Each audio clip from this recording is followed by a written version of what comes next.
Vivimos nunha sociedade que, igual que potencia a imaginación sexual masculina, no primeiro validándoa, considerando que a sexualidade masculina e a promiscuidade e a curiosidade é normal e é boa e é sana e é inevitable. Coa femenina todavía non chegamos a unha situación de equivalencia.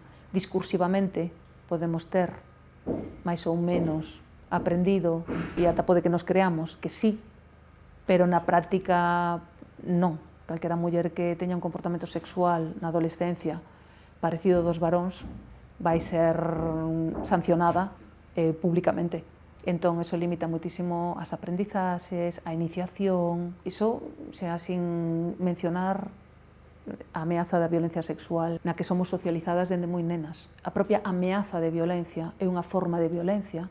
Vivir con ese medo á agresión, aínda que nunca se chegue a dar a agresión, xa te limita en moitos comportamentos, non? Por exemplo, no inverno volvo antes á casa porque non me gusta ir sola pola calle.